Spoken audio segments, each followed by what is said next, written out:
Live, Laugh, Larceny discusses true petty crimes that may be disturbing to some. Or could be easy listening to all you psychopaths out there.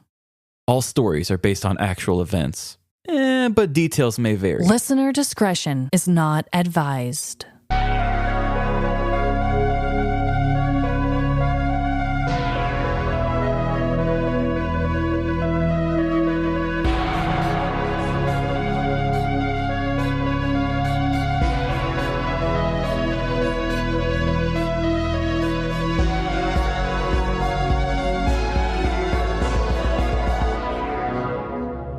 Live, Laugh. Larceny. Welcome to Live, Laugh, Larceny, the coolest thing since popsicle enemas. This is Trevin. And I am Amanda. Wow, that's a way to cool off this summer. Hey, I got all the ideas for you guys. So, Trevin. Yes. What is your dreadful dilemma this week? My dreadful dilemma this week will be less serious from last week's. Okay. And I'm going to bring up music. Oh, yes. And I'm afraid I'm going to come off kind of late to the train because this artist keeps picking up steam and getting bigger and bigger on Instagram. And I've been listening and I'm so obsessed, but I have held on to it because I've had other dilemmas that were more important. But do you listen to Chappell Roan? No, do tell. She's an artist who is actually from Springfield, Missouri. Okay. But she opened for Olivia Rodrigo recently, and she's blowing up, like getting really big. Her album is, I know it came out last year, but it's easily my favorite album of this year. I don't care. I don't care when it came out, damn it. Yeah, like I don't care when it came out. I wanted to give it a chance for a while, and then I finally did, and it's just so good. The lyrics are so good. She's like a mixture of like Lady Gaga and Taylor Swift and just all the good pop things. But her lyrics are just so much better. Her lyrics are so real and raw, and I love lyrics like this. It's the kind of lyrics that I always tried to write, and I'm in love with everything she does musically, and it's just been really great. Her album is really good, and I love it, and I can't stop listening to it, and that is my dilemma. Oh, okay. So you're on album repeat mode right now. Yeah. I do that too. Most of the time I do it with just a song, but I did that with Frank Ocean's album Blonde. That was one for me that I was just repeat for like a really long time.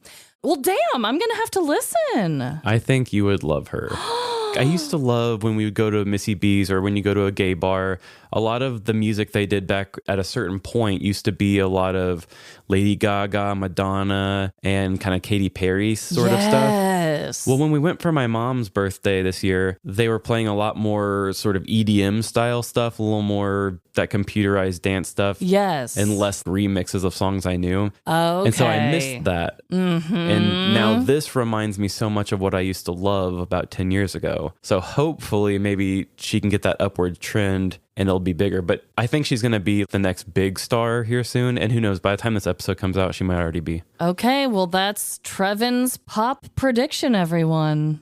Well, I also have a dreadful dilemma, Trevin. I have a few of them, actually. But because this one is bothering me currently, I'm going to go there. You're doing it. I'm going to go there. You joked about it, but you're doing it. I joked about it, but I'm going there. So my mom, my lovely mother, shout out, Melissa, listening to us in your office at work. Hopefully those creepy coworkers aren't over listening and eavesdropping on you. But what if they are? Yeah, that would be really awkward.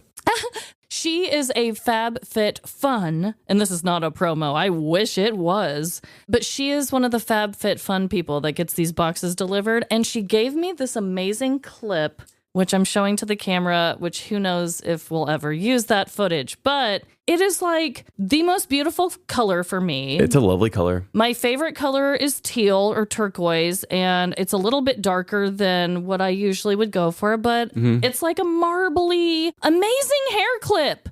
My dreadful dilemma is I don't know how to wear it. I just wore it last night, and I was telling Trevin, I went out to eat with one of my good friends, and I just put it up in a half up, half up, half up, half down. Oh my God, I can't even talk straight now. I put my hair half up and half down, put it in a bun and clipped it. And then also I just now on recording had it all clipped up in a bun, but it just doesn't stay. Trevin called it a claw clip, but any and all tips for long hairstyles with a clip, holler at your girl. Yeah, because you have a lot of hair compared to most people I know. I have a lot of hair, and actually something else that is dreadful that happened to it recently is I was blowing up my children's pool in the back with a little blow-up fan, and some of my hair got stuck in the fan, and it started to burn, and it was really scary. So, guys, I need this hair clip to work. Yeah, this is a matter of life and death here. Life and death. And by the way, I meant to bring this up earlier, but we were guests on a podcast recently. Yes. Perplexity, a mystery podcast hosted by our friend Kadra. Oh my goodness, you guys. Kadra is so cute and so sweet and really, really knowledgeable and working hard to create a very, very good podcast. Yes, I love the grind. I love the production behind it. Her videos are great. And she taught us about an escape from Alcatraz that was so goofy. It's not murder related, but if you guys would love to check her show out, I'll make sure to put a link to Perplexity in our show notes. Honestly, I know we're talking about prison, but this was a prison escape like no other. It was very silly, but also very intelligent and very well thought out. But we had some laughs along the way. It was hard not to when we saw the dummies that they left behind in their prison cots. For real, we're talking dummies, playhouses. This thing has it all. This story is ridiculous. So please check Kadra out with her show Perplexity, a mystery podcast. And it should be like one of the most recent episodes with us on it. So, Trevin, this week we are going to be doing a round of 2 truths and 1 lie. I've got 3 wires. Which one do I cut? I'll give you 2 truths and a lie. But wait, we don't have time for this. Yes, we are. And it's your week to grace us with our first. Oh my God. And I told you this before recording, but this segment I'm excited for. Oh, good. I actually like mine this week too. So, before I start, I am curious, Trevin, if you have seen anything about this recently.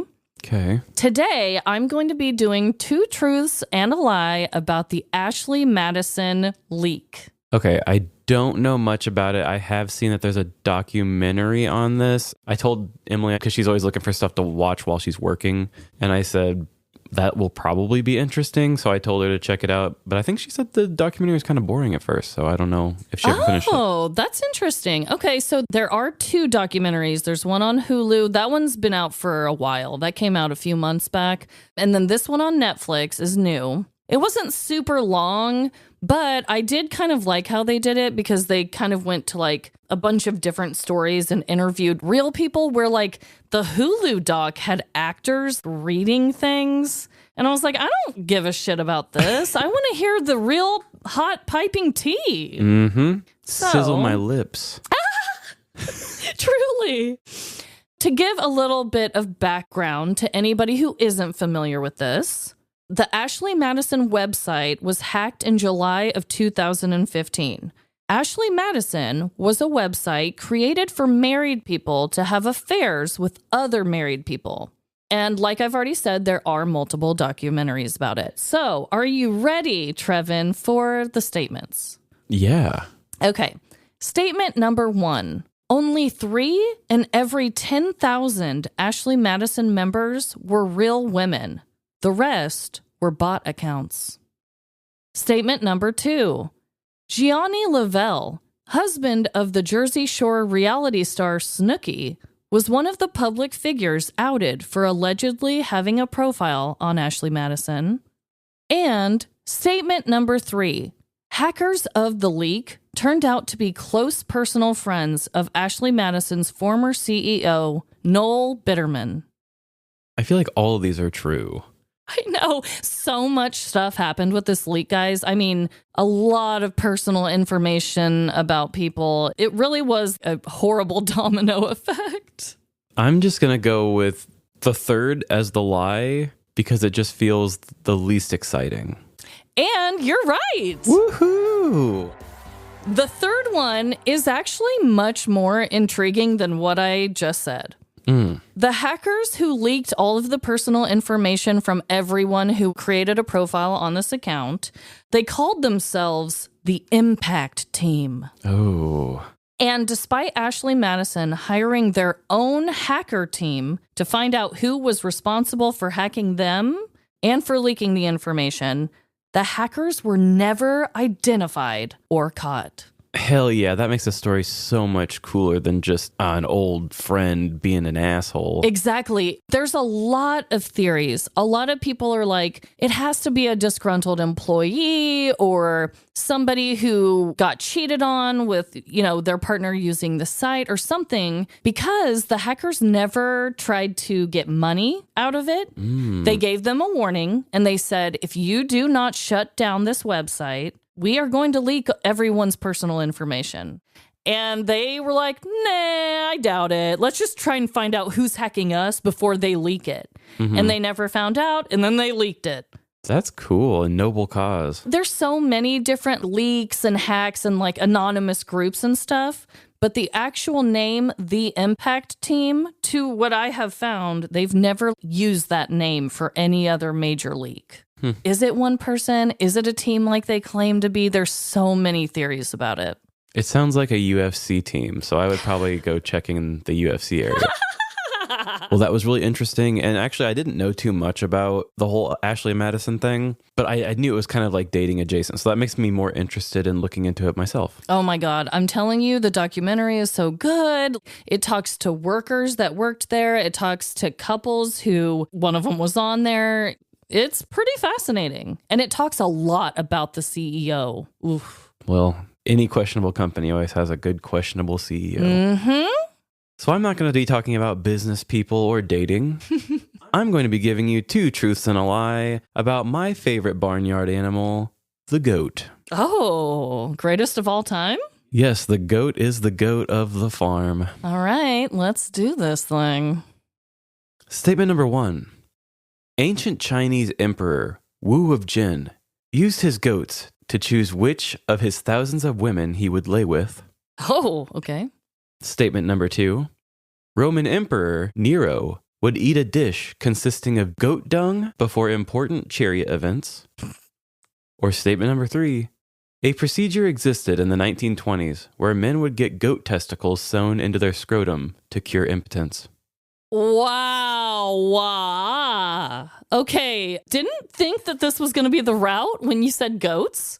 Yeah. I thought you were going to be like, there's a cute little species of goat that falls asleep while standing up and rolls over and do-do-do. Nope, talking about their balls. Yep, ball sex. You know what show you're listening to. I know. I don't know why I was so naive. Oh my God. I've never been so conflicted on a 2 truths and a lie before. But I'm going to go with B as the lie. And you won. I'm not even going to build it up. Oh Good my job. God.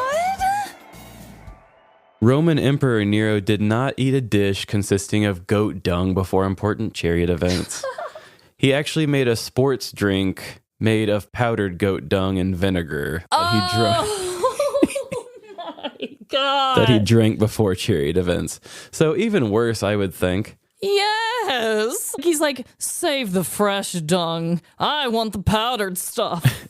What? So we both connected in the sense that our fake one got more exciting with the truth, really. Right. Okay, so the other ones are true. The other ones are true. Wu of Jin. So he had a whole city that he basically considered every single woman available to him. Okay, I was wondering what that was. When you were like, he got to choose out of thousands. I'm like, thousands? Yeah, I think they said he had like 500 wives, but he could still choose from everyone to lay with.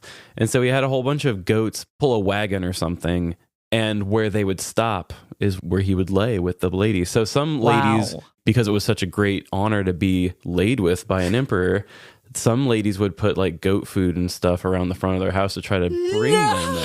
No way! That's sneaky. I love it. And then in the 1920s and 30s, there was a procedure where they would sew goat testicles into men's scrotum pouches to cure their boner issues. Wow. And it didn't work, did it? No, it was actually done by, he was like a con artist, kind of one of those quacky doctor guys. He was from Kansas City. No. He actually ran for governor of Kansas at one point, but he said the election was stolen from him. Of course he did. But his name was John R. Brinkley. Oh my God, Johnny. He believed that he could cure a bunch of male ailments by putting goat balls in the scrotum. It made him a millionaire over 2 decades. But I was trying to find the numbers of how many people he took care of, and it only said 36. I don't know if that's right. I'm not sure. He must have did other procedures too. But there were even ones where like women would want them in their ovaries. What? I'm not going to go too deep into it just because there's probably other podcasts that would do it way better. Yeah. But there was a time where he was trying to help a family conceive. I guess he put goat balls in each of them, and they had their first kid. No. And they named it Billy. No. Bump, bump, ba. Oh my God. I thought you were going to say that the baby came out and it was part goat. Oh, no. I was like, what in the hell? But what a funny thing. They made a big deal about it because after he started getting big with it, he had gotten like a PR guy or somebody who did ads for him. And so they poster boyed the family a bunch about saying, first goat baby born named Billy. Jesus. And then when they found out he was a con man, they were probably like super embarrassed by that, I would imagine. Well, some people still said that it worked. And you know what? Some people probably do have to continue to tell themselves that. Well, you know what I want to continually tell you about? I hope it's more ballsack facts. Ew, no, it's ads.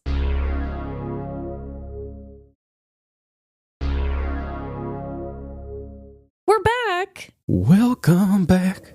And it's my week to go first. To be honest, I actually don't even remember how I stumbled upon this news story today. It's one of those where there was very limited articles, but I had just the right amount of information. I definitely had to connect dots, and so here we go. When it comes time to decorate your living space, it can feel overwhelming to the soul. It isn't as affordable as they make it look on home improvement shows. I'm a stay-at-home dog dad with $1 million budget. And it's much easier to pin others' hard work on Pinterest without trying to do it yourself. Plus, there are so many different interior design styles that exist now. Everything from minimalism to maximalist, or shabby chic to industrial. No matter what color walls surround you, the home decor world can be a confusing place to be, causing people to obsess over paint samples, rip out flooring with zero experience, and even divorce their partners over wallpaper gone wrong. Keep the house, bastard! The story I designed today includes mid-century modern issues that impact society as a whole, remodeling what we think of the criminal world and what it is capable of building.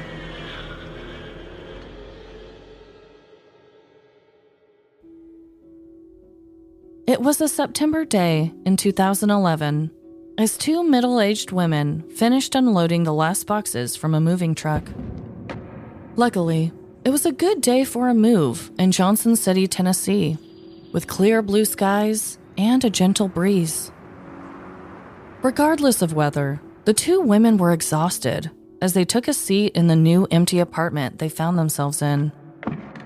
With Connie being 45 and freshly divorced, it was nice to have her best friend Gail with her. Gail was over a decade older than Connie and shared her lived experiences and wisdom with her younger pal. She looked after Connie, always there to support her by lending a helping hand or offering a large serving of wine. In this case, Gail was providing all of her friend's services. She had helped her friend move that morning and was now popping a fresh bottle of Merlot. The women sipped the dark wine in between deep breaths, still recovering from the heavy lifting. Connie stared blankly forward, almost as blank as the beige walls before her. She sighed. Thanks again for your help today, Gail. It means a lot to me. Of course, Connie. I'm here for you anytime, dear. Gail stated as she lifted her wine glass to Connie's. To friendship. She continued, looking at her sad friend. And to decorating these hideous walls as fast as possible, added Connie, clinking her glass onto Gail's.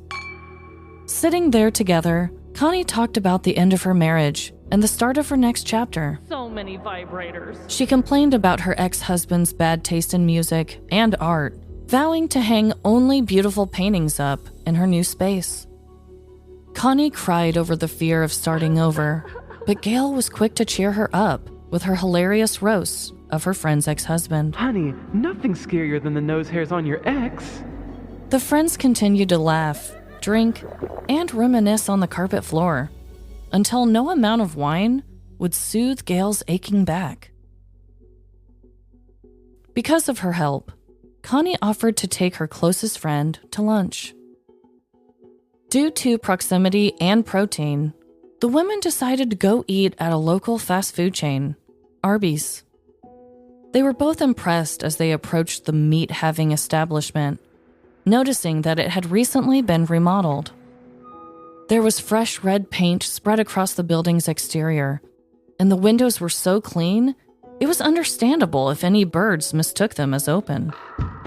Stepping inside, the renovation continued, with new seating, flooring, and even artwork on the walls. It smelled like freshly fried potatoes and sliced deli meats as the friends approached the counter and ordered. Extra curly fries, please. The two sat at one of the new tables as they waited for their food to be prepared. Looking around, Connie spotted something that immediately caught her attention. Mounted on the wall in front of her, and outlined with a wooden frame, was the most beautiful painting she had ever seen. It appeared to be an oil painting, with the subject matter being a still life of two green pear fruits. Although seemingly ordinary, or perhaps mundane to the others in the restaurant, Connie was fixated. Oh, baby. The position of the pears, cozying up to one another and balancing against the other's curves, was powerful. The quick and consistent brushstrokes evoked emotion in Connie as a single tear fell into the metal table she sat at. Order 69. Order 69. Your food is ready. Connie, that's your order.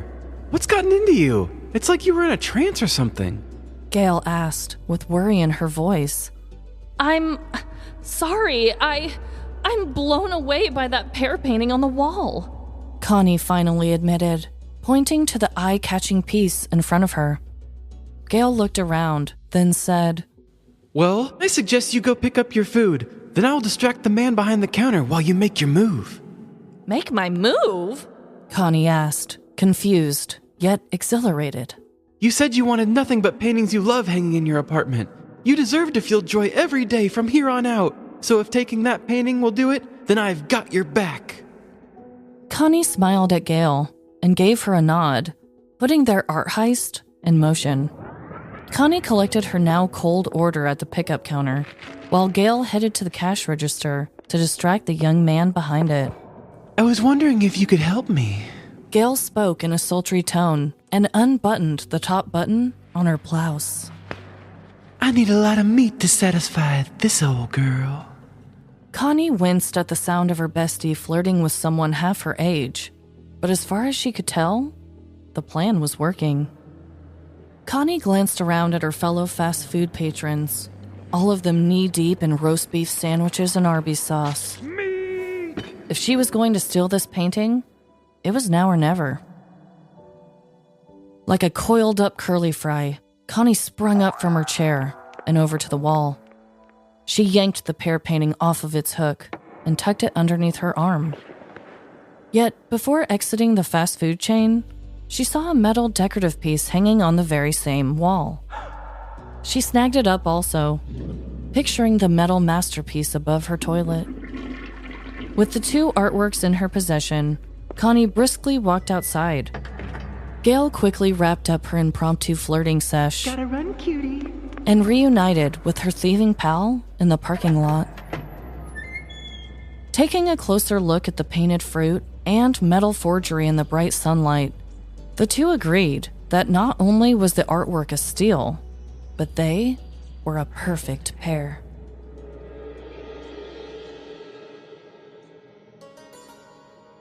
In early September of 2011, $1,200 worth of artwork was stolen from an Arby's fast food lobby in Johnson City, Tennessee.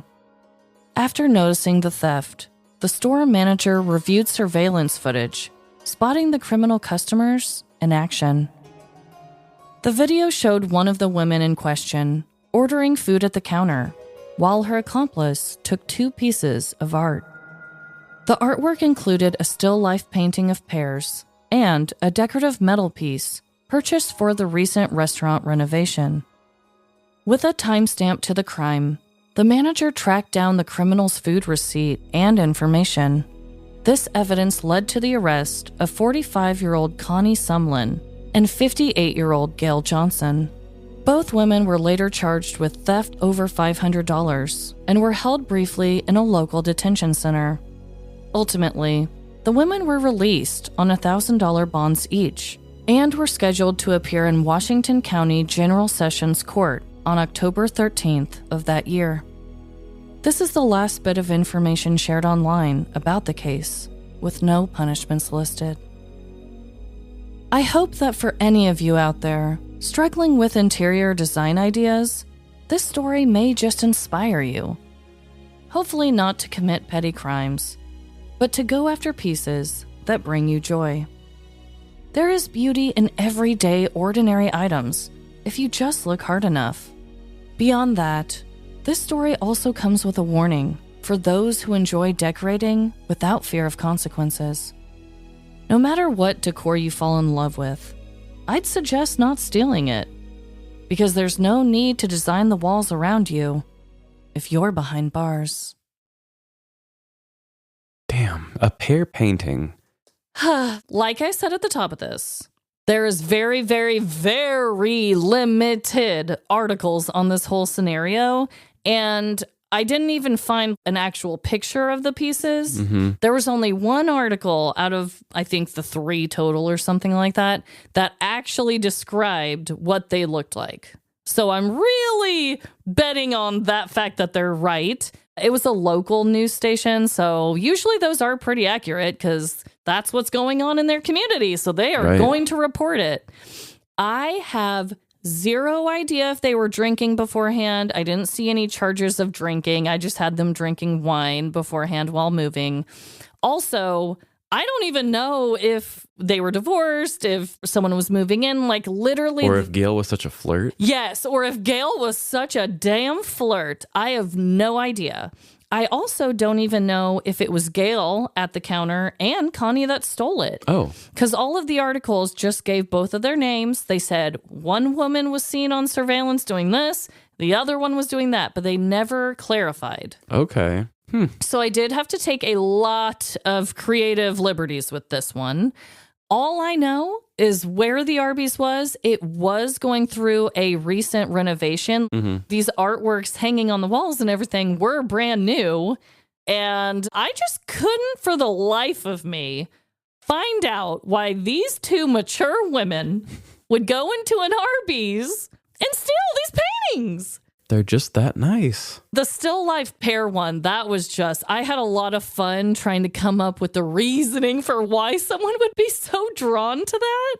With my whole divorce backstory that I gave her, I just kind of played off of the fact that they're curvy fruits cuddling amongst each other. And, you know, she was going through a heartbreak. So maybe she just really, really loved it. I don't know. Yeah, I mean, we don't get to choose what chooses us. We don't. You know what I mean? We don't. I also thought it was funny that you, in particular, have done a few petty crimes that took place in actual art museums. Really prestigious places, right? Yeah, I get art stories a lot. Yeah, like you've done the golden toilet one, you've done the Mona Lisa one, he hung up his own painting in the gallery one. Yeah, the German Modern Art Museum. And all of them have been very legit. And I just think it's really freaking funny that mine was in an Arby's. Wow, it's almost like it says something about like our artistic views. Right, exactly. Like I said, there was no drugs or alcohol listed on any of these.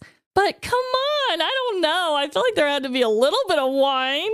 I would hope so, at least. I mean, I've never really been to a restaurant and thought, oh, this decor is so good, I could take it home. I know. Me neither. I mean, maybe sometimes if I go to one of those bar and grills where they just have so much stuff on the walls that there's just like, oh, that little piece of memorabilia would be cool. But Yeah. I guess Chipotle, sometimes their little arts in the inside aren't too bad. But Yeah, that's true. There's been a couple times where I go into a hotel and I'm like, oh, I actually kind of like this art piece for a change. Oh, yeah. But still, I've never been like, can I pry it off the wall though? You know? Yeah, there's always that logistical question you got to ask too. Exactly. And I don't even know if it was that hard to get it off the wall. I couldn't even watch the surveillance footage. It wasn't one of those situations, but this is just how I envision it, people. And they were given away by their receipt. Yes. Silly. The manager noticed that the art pieces were missing off the wall, went back and looked at the surveillance, looked at the timestamp, and traced it back to the receipt that was ordered at that time. And then he was like, that's their name. There's their, I guess, credit card. I don't know if it was. Yeah, that's probably what it was. Yeah. So if you're going to steal the decor off of a restaurant's wall and you need to be a customer, pay with cash. That's a very, very good tip. Or just don't steal the pears. Yeah, I mean, only commit the crime if the art's really nice. If it's worth it, then pay with cash. Yes. Yeah. No disrespect to the pear. Probably wasn't worth it. It's probably a dime a dozen. Even if it looks like an oil painting, it's probably just like a mass-produced print thing, you know? That was the thing that threw me off, as you said it was theft of over $500. What you were describing didn't sound like over $500. That's why I was hoping a picture would kind of clear that up. I know. I wish I had a picture, but I think it also was because of the metal piece that she took too. I think the metal piece was what made it maybe a little more worthwhile because it said it was a collection of $1,500 worth of art. So. Oh, okay. I guess I missed the part where you said where it was, okay, $1,500. Damn. Yeah. So for that still life pear painting and then the metal decorative piece that she also took, that's how much it was combined. You know, sometimes it's hard finding the perfect thing. That's what I'm saying. I was like, that's the only thing I can think of is that she had a fresh start coming her way, blank, boring beige walls, and she fell in love. In a way, it is a love story. It is a love between pears and people. Sounds like a French film.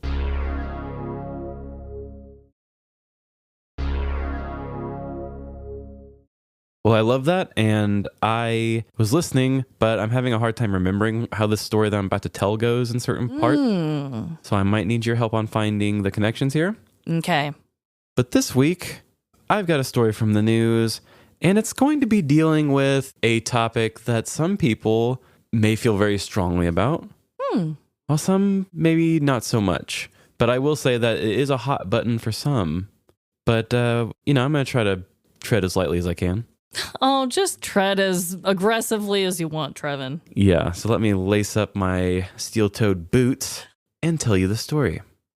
And here we go.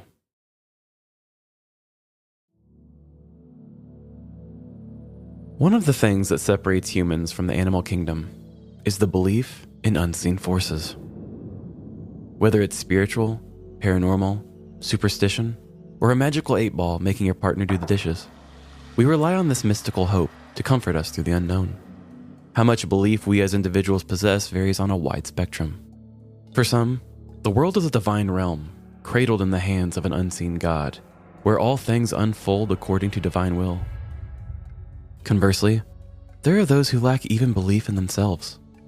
With these two very differing examples, think about how many other beliefs lie in between. No matter where you stand on the spectrum, it doesn't change the fact that unbelievable things happen every day. 4 years ago, tens of thousands of people a day visited the exhumed corpse of a nun in a small town near me, all because it didn't decay during the time it was buried. Earlier this year, a 21-year-old man was partying in Rio de Janeiro when he got hit in the head with a rock. He stopped the bleeding and partied for 4 more days before realizing he had a 9mm bullet in his brain. And who could forget my own personal triumph when I rose up and left my toxic workplace? Adios, fuckers. Truly miraculous. I like to use the word miracle even though I have no real spiritual beliefs. It's a beautiful word, and I've lived in a society that uses it for my entire life. I'm a writer. Words like miracle, God, and heaven all represent very powerful beliefs and ideas. They are colors that will always be on my palette, even if I don't particularly believe in them. For me, I derive my understanding of the world through my perplexity in human nature. We humans are so fascinating in ways both physical and psychological. A mortal man can mistake a gunshot in the head for a stray rock. A person in a toxic relationship can finally get the strength to move on. And a Malaysian man in 2003 pulled 2 trains using his teeth. All of these are amazing feats performed by people, and I don't think these individual achievements should be given to unseen forces. When Radhakrishnan Velu broke the record for heaviest train pulled by teeth, he didn't achieve that by pinching beads on a rosary or drinking a special concoction of magic eucalyptus milk and imported giraffe pubes. No, he cut his teeth pulling model trains and miniature locomotives at petting zoos before taking on a 297-ton railway engine. He woke up day after day, training when he didn't want to, and I assume experiencing a lot of lockjaw. In my opinion, crediting unseen forces for human achievement is a way to keep people feeling powerless, limiting the possibility that they will do it again. For today's divisive story, I'll introduce you to 2 individuals with vastly different beliefs, and the extraordinary event that might just challenge your own convictions. The daily tasks of a law enforcement officer can put these individuals in very uncomfortable situations. There's the high-energy encounters with drunks who want to fight, foot chases with athletically gifted criminals, Slow the fuck down! and the moral conflict of shooting radar for a speed trap. I'm gonna need backup. There's 9 crying babies stuck in a tree. No can do. I'm working on my bonus. In the midst of these very real scenarios, there's one aspect of the job that rarely gets airtime on television cop dramas, but is nonetheless integral, and some might argue twice as deadly: paperwork. Whether an officer saves a sinking cruise ship with a stick of gum, or arrests a rabble-rouser at a school board meeting, Burn all the books! each one of these engagements must be documented. Typed up reports and clearly filed documents are just as important to law enforcement as the act of enforcing the law itself. Proper archival practices are necessary, no matter how mundane it may seem to action seekers. And that's where our story begins. Not on an unassuming night ripe for action, but on a boring Friday afternoon, awaiting the weekend. Nigeria Police, this is Officer Dodler. Uh-huh. Yeah. Okay, ma'am, I'm gonna stop you right there. I don't care if your husband is running a secret crime syndicate that funds the entire country. It's 3 hours before 5 on a Friday, and I'm already up to my balloon knot in paperwork. Taking down the secret organization sounds more like a Monday problem to me. Uh-huh. Sorry, ma'am. No can do. God help me! God, huh? On the Friday of a big Megan Thee Stallion concert? Not even God can help you. Meet Walter Dodler, a police officer for the Nigerian Police Department. On top of having a fake name that I purposely made hard to pronounce, Walter Dodler possessed a skeptic's doubt in all forms of belief. He tried to have an experience of faith-affirming enlightenment, but his failure to do so made him resentful of those who believed. There was no relationship more apparent of this than Walter's relationship with his coworker, Deputy Pleasantly. Melody Pleasantly was the polar opposite of Walter. While Walter envisioned his afterlife as an eternity of darkness punctuated by blaring train horns, Melody saw the light at the end of her tunnel as a unicorn waiting to whisk her away to Cotton Candy Land. Despite their differing faiths and general outlooks on life, the two shared surprising similarities. Both were creatures of habit, following rigid routines that included the same lunch choices, a preference for parking in the back, and adhering to a peculiar work schedule, starting at 4, cracker break at 7, 11 a.m. nap till noon, and clock off at 5. On top of their frighteningly similar schedules, they also had a habit of holding all of their paperwork for the last day of the week. I totally get blowing off the call at this time of day. But did you really need to add that little jab about God in there? You don't know what they believe. I mean, you kind of came off intolerant. Dodler emerged from his giant stack of papers to look at his desk neighbor, slowly scooting behind their tall wall of security. Don't get all after-school special on me, Pleasantly. We don't need another one of our famous Friday faith debates, he yelled, getting back to his typing. Deputy Pleasantly stopped what she was doing and kissed the symbol on her necklace. You know, I pray for you, she said towards the mountain of documents. And I think highly of you too. But we've got serious problems in our world right now, and wishes ain't gonna fix the world, sister. It's going to take accountability and honesty, having the balls to answer the hard questions, instead of publicly passing them off as fake news. How can you believe in a divine creator when I get at least 6 spam texts from a different number each and every day? The devout coworker lowered her head for a brief silence before responding. Whenever you're ready, you give me the word, and I've got a pamphlet with your name on it. Please keep your weird pyramid scheme religion away from me. When we have these discussions, I always pretend you're just talking about general faith. If I have to think about your weird cupcake god, I won't even be able to humor these conversations anymore. Her name is Mother Lollipop, and she is currently building me a pancake palazzo in heaven.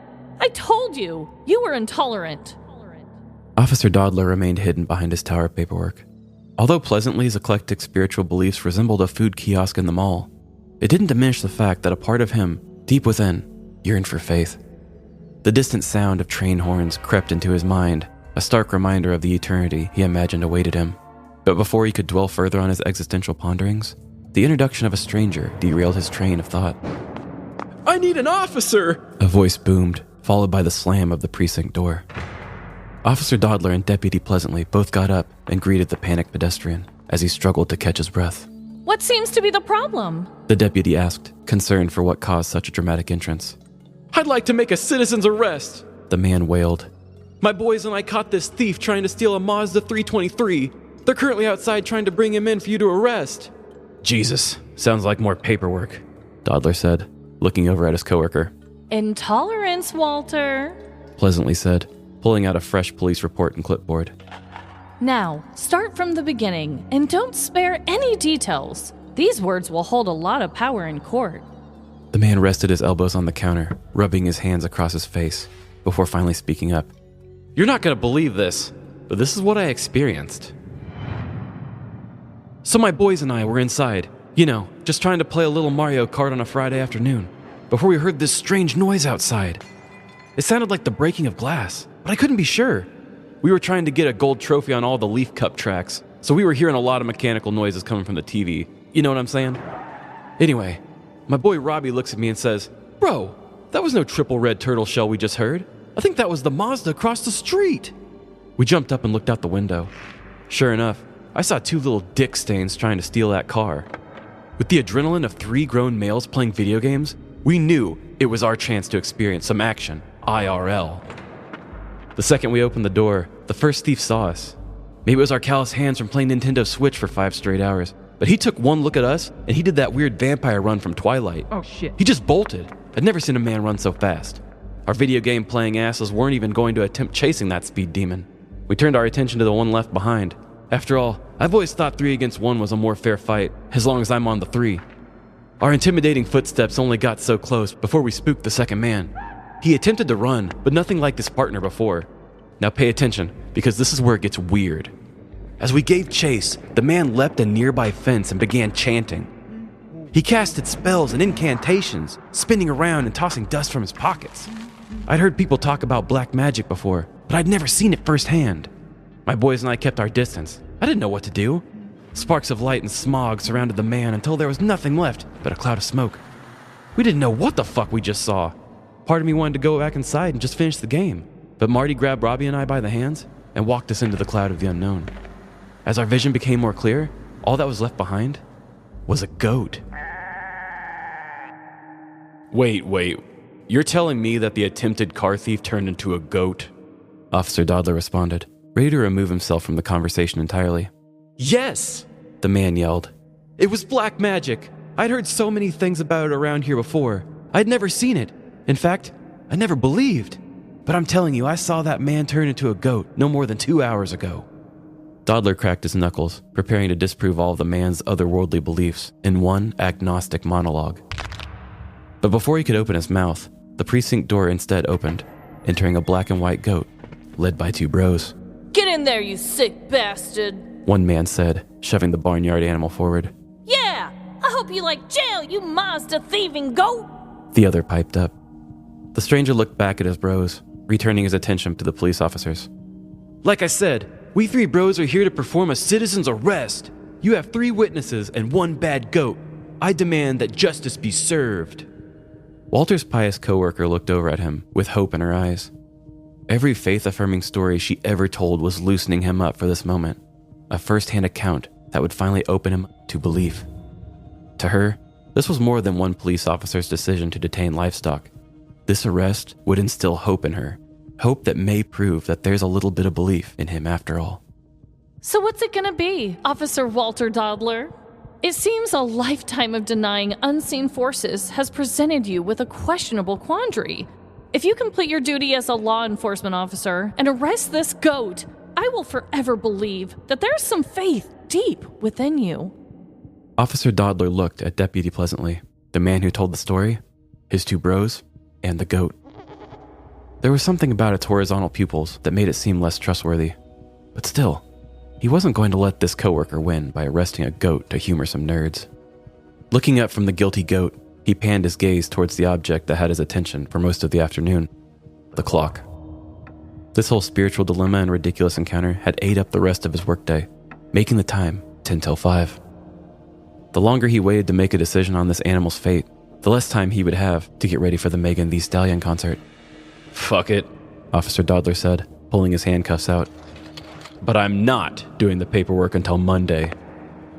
Deputy Pleasantly observed Walter as he meticulously placed the goat in handcuffs, ensuring its Miranda rights were read properly. "You have the right to remain silent.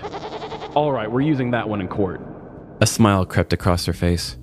It seemed that, after all this time as desk neighbors, Walter had finally allowed a glimmer of belief to pierce his skeptical shell, even if it was in the form of black magic. In January of 2009, Nigerian police held a goat on suspicion of armed robbery. Kwara State Police spokesman Tunde Mohammed told Reuters, "The group of vigilante men came to report that while they were on patrol, they saw some hoodlums attempting to rob a car. They pursued them. However, one of them escaped, while the other turned into a goat." The police reluctantly placed the goat in custody, with the spokesperson also stating, "We cannot base our information on something mystical. It is something that has to be proved scientifically that a human turned into a goat." This comes from a long-standing belief in witchcraft within certain parts of Nigeria. During its time of confinement, residents came to the police station to take photographs of the magic goat, even landing one photo on a national newspaper. No information was given on the motive, charges, or sentencing of the goat. I bet you didn't expect to have your beliefs rocked when you turned on this silly little podcast. Do you believe in magic now? Will you think twice before petting a friendly goat behind the ears? Or did this story inspire you to frame your cat for a crime? The belief in unseen forces brings about a lot of possibilities. In a world of dangerous ideologies and temperamental personalities, it's hard enough for me to flesh out the destruction we as humans knowingly cause. Adding invisible powers to the mix, supposedly controlling our world, leaves me feel overwhelmed and powerless. It makes it especially difficult for me when I know the real unseen force controlling my existence is the movement of large cash behind closed doors. Whether you believe in Mother Lollipop, black magic, the Dark Lord Kromdar, or any other spiritual power, keep living your truth. It's yours and no one else's. But just to be safe, let's at least make a vow right now to always lock our car doors in the presence of a suspicious goat. Oh my goodness. Okay, so you made the connection with your segment and the story. Yes, I did. I love it. I love that so much. Do we have a picture that I can see of this goat? I actually couldn't find a photo Oh, you of it. couldn't? No, they said it made it to a national newspaper and I couldn't even find it. Damn, okay. Well, I'll have to look too and see if we can somehow find it. Yeah, because they said it was black and white, and the picture most of the articles showed wasn't black and white, so Oh. maybe we can dig more. We'll try and find it, but how hysterical. And there's no update on if the goat was let free, if it's on a farm now, if it's still behind bars, if it has to serve time. There's no update. No update. The way they made it sound is I think they just kept it for a little bit to humor people, and people took pictures to believe it, and then I don't know, they never said anything like a farmer said, "Hey, my goat's missing." So Right? who knows? Oh my God. But it was a big deal. Like, it went around the internet for a while. I mean, it's an old story. When did you say the year was? 2009? Okay, 2009. Oh my God. First of all, I love that a goat is the main suspect in a story. Mm-hmm. That's a first one for us. But it does make sense that, like, in different cultures, there are different beliefs. There's beliefs in dark magic, witchcraft, all different types of things. But it is kind of funny to just picture three guys also bringing in a goat, being like, "Arrest this criminal." Yeah, three guys. And I didn't catch it until a later article that I think they were like Neighborhood Watch or something. So I did the whole Mario Kart riding thing and I said, I'm not changing it. I like that too much. I like that too. But they said they saw the guy trying to break into somebody else's car and yeah, they believed in it. And it makes me think of kind of a similar thing, kind of like how I referenced that nun over by Gower that we had not that long ago. Like people still felt the need to drive out to go see it because it affirmed something they believed in. Yes. It's interesting to see another culture like Nigeria there. I'm sure they didn't have the same kind of numbers, but they also had people go to the police station to go see that goat because they thought that affirmed something for them. And that is very interesting. I'm just picturing things from all angles here, okay? So I'm picturing if this criminal had, they said that he had like powders and dust or sand that he was throwing. Okay. What was it? I made the transformation thing all up. Oh, you did? I made all that up. I'm sorry. I don't know what the story was. They just said that they saw the man turn into a goat before their eyes. I don't know the logistics of it. I don't know if there was powders and fire and smoke, but they said with their own eyes that they saw the man turn into a goat. That's why they brought him in. Wow. Well, I loved that. I loved the dramatic act of throwing different, being like, whoa, what's up? But in a logical standpoint, if that actually did happen, then it could have been a good way to distract. And then there's an innocent goat right there and he gets away, Yeah, I guess I didn't think about that when I was writing it. I was just trying to make the guy really dramatic and like an unreliable narrator. Yeah. The whole angle of the religious beliefs and stuff, honestly, a lot of people could probably cover that story and not even do that. Yeah. This story did not force me to do that, but there was something about that police officer's quote there at the end that really made me want to touch that angle because he was like, whoa, we can't arrest people on the basis of spiritual stuff, but you could tell that he felt that he still had to do it. And he still had to do the public announcement. Right. Quote. I don't think this guy was really buying it, so I thought it would be really interesting to kind of talk about the belief in unseen forces and have him do that, but still end with him making the arrest. Yeah. They documented it and everything. So even though they were like, we can't really do this, they were still kind of doing it. Yeah, with the peer pressure of the three bros and the coworker, which I technically made up, whoever was present was enough to make him feel like I have to do this to appease the people in front of me. And then, of course, to go even further and do a public quote about it. If you could choose to transform into any animal, what would it be? Yeah, yes, throwback. I honestly, when I see boots laying around here, and I'm like, God, these are the most uncomfortable positions I've ever seen. How do you not have back problems? Yeah. I'd like to feel that for a minute. Oh, no. I mean, sign me up as well. Sounds boring, but my God. We've had a bunch of different animals on the show, but none. I mean, you did have your mysterious bird one, I guess. Yeah, the spy bird. Yes, but this is just another level. Mm-hmm. But I can't knock it. Hey, if somebody said they saw it, that's their opinion and their belief of what happened. So, hey. What if they let the goat out and he was waiting, like in the movies when somebody gets out of court and they're found innocent? And he's like, no, get that goat back in there. Like he's picketing it. I don't know. I feel like you have to have some really strong convictions to even bring this to the police's attention. Yeah, and there was 3 of you. Yeah, and also, if they're not getting money for doing this or any sort of benefit for doing this other than people telling a story about it, it's hard not to at least take the report, I guess. And they're the neighborhood watch, so they probably feel pretty important about what they found, God, we did our job, boys. Neighborhood watch, and we caught a goat. Yeah, it's like, you guys sure you want this on paper? Wow, that is something. Well, the only connection I can truly think of is that you had what appeared to be an everyday livestock animal, and I had an everyday mundane pear painting. And it was eye-catching enough for people to make really weird and strong, powerful opinions and leaps to get those things.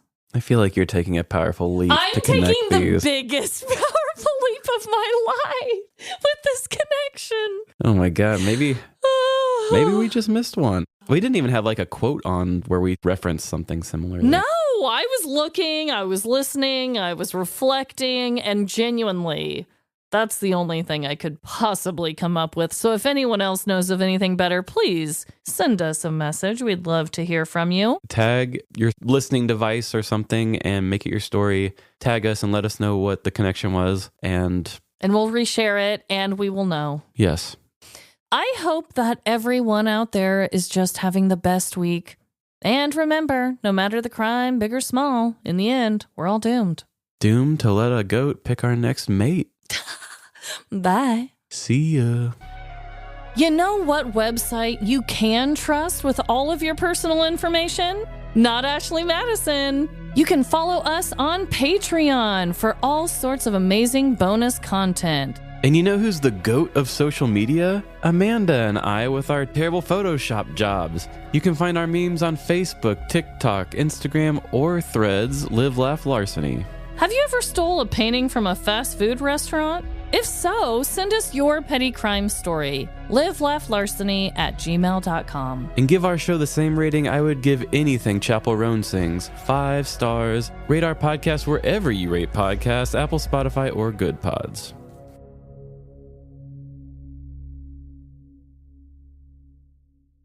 She'll say, I kind of want to kiss your girlfriend in like one line, and then a little bit later she says, I kind of want to kiss your boyfriend. And she's just kind of like, she's very sexual, but without being like, not like hip hop sexual. Yeah. It's not like bend over and let me put my credit card up your crack. Yeah. Yeah.